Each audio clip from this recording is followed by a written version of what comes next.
We are the Wrestling Nerds. My name's Jason. This is Ashley for our WrestleMania 25 review. Alrighty, overall, WrestleMania, it was pretty disappointing. Didn't really get what we paid for.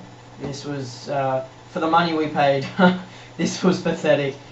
Worse than WrestleMania 23. The first reason for that is we got 2 dud matches and a dark match. So let's start from the dark match. We've got Carlito and Primo versus Miz and Morrison to unify the tag team titles. So the whole time we were watching WrestleMania, we're like, okay, so when's the tag match going to be? And then by the end of WrestleMania, we're like, okay, where was the tag match? Yeah. Turns out we're looking on WWE.com and we realised it was a dark match. Going, what the hell? But it was Carlito and Primo. You don't get a dark match for championships at WrestleMania. Why is this? Why don't they just go slash $5 off the price? Yeah, they could have made it cheaper. That Yeah, it was probably going to be better than the Kid Rock segment. Anyway, the Colons are now the unified tag team champions. Next match, Money in the Bank. First official match. Yes. Yeah, we've got the Money in the Bank. Another thing we noticed was during the entire pay-per-view, crowd was dead.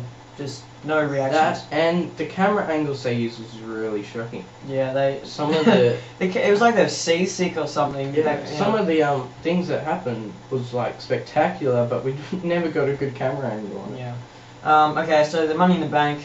Pretty much a repeat of last year. With some worse guys. We've got Mark Henry, Kane, and Finlay, and they didn't do anything during the entire match.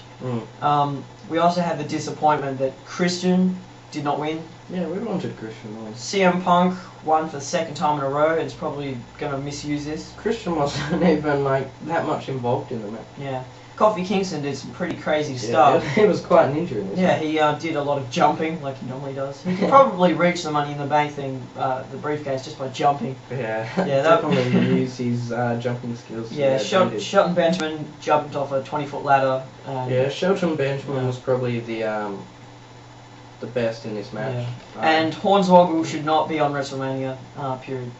Okay, just for our rating system, 5 out of 5 is 4 great matches, not just... Reserved. Yeah, even a 4 is uncommon, because we don't want to just give out these random things. And normally on WrestleMania we should at least have 4 plus matches. Yeah. This WrestleMania we had 1. Anyway, the rating we gave for Money in the Bank was 2.5 pushing 3. Yes. Okay, the next match is not even a match because we had Kid Rock singing for 15 minutes.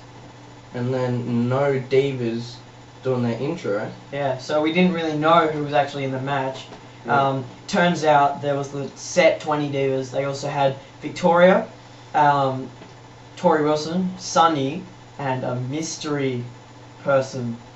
That turned obviously we knew was Santino. Yeah, because it's funny. The commentators are just like, oh my god, who's this guy? Yeah, so I mean, girl. So Sorry, sorry, Santino. Yeah, so we didn't really get a good look at anybody who was in the match. So when bitches were flying, we didn't really care. We gave this match 1 out of 5 because at least we loved. Ended up being Santina that one. Yes. And I can't believe the commentators could actually watch it, still pretend that they're not sure if it's Santino or what. It was pretty damn obvious. It's pretty retarded. Yeah. Next match. So, our next match on the card is the Chris Jericho versus Legends. First thing I have to say about this, last year we had Ric Flair versus HBK. This year we get Chris Jericho versus a bunch of oldies. So, that's all we need to say. Training 2 WrestleMania is completely... At least we got to see Steamboat wrestle for a while, but yeah, that was the other thing. And Mickey Rourke punched Jericho in the face. So yeah, apparently a boxer. Yeah, Chris Jericho won, but then pretty much got owned and embarrassed. So I'd say, what was this, a 2? Yeah, I'd give it a 2. It wasn't really wrestling. If you listen closely, you didn't even have to listen closely, but Roddy Piper was swearing every 5 seconds. Full beef it all when he was in the ring, he was swearing every punch. Hilarious. So the next match was Matt Hardy versus Jeff Hardy. Hardy's Extreme match. Alrighty, This match was pretty much what we predicted, that Hardy would go all extreme and then Matt would win.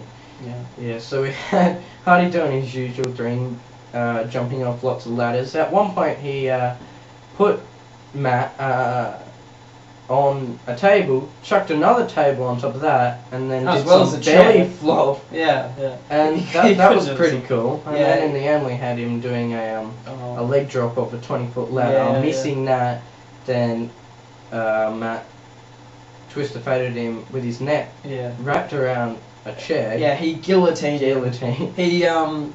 He did the twist of fate as well as using the whiplash when he hit the floor with the chair.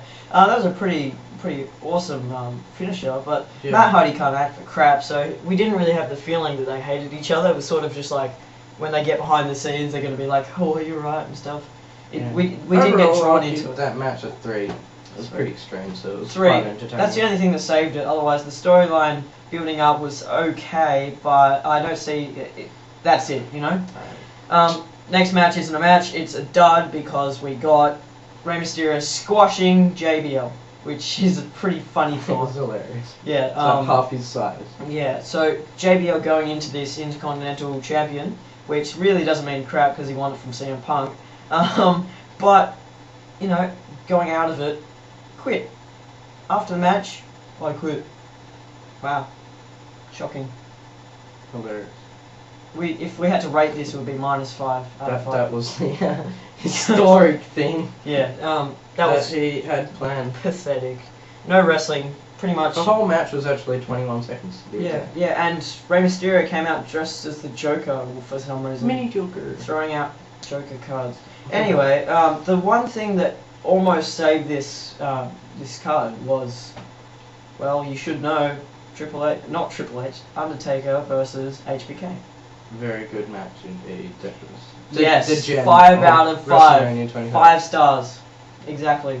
It's just it was a great match. It had so many swerves in it that we were thinking, oh, well, that's it. Of course, Undertaker wins.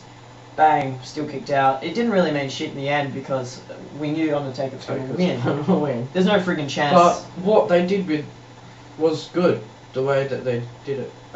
Ended up having lots of finishes. HBK did 2 super kicks.